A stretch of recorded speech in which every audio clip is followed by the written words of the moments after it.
जय श्री सीताराम जी महाराज की जय। दशरथ बाबा कुशल्या मैया, सुमित्रा मैया, कई मैया की जय। जनक जी महाराज की जय। सुनैना मैया की जय। अवध धाम की जय। जनकपुर धाम की जय। जनक मुदित मन टूटत पिनाक के। गोस्वामी तुलसीदास जी का ये पद गीतावली से है। तुलसीदास महाराज कहते हैं, धनुष के टूटते ही जनक जी मन में प्रसन्न हो गए।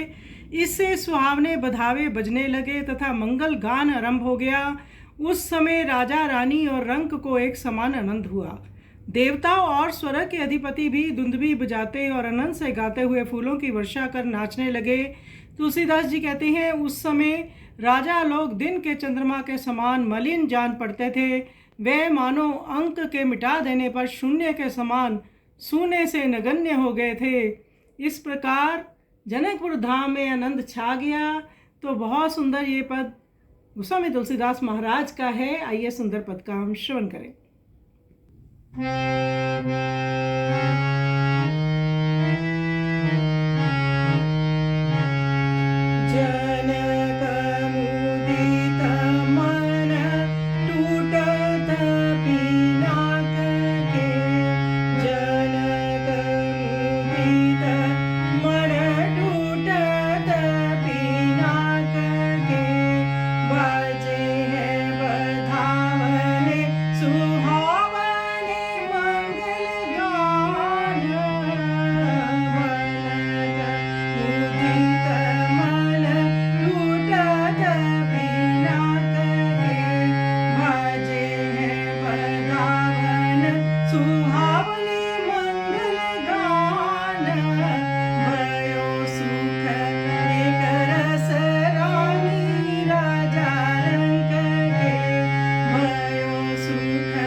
जन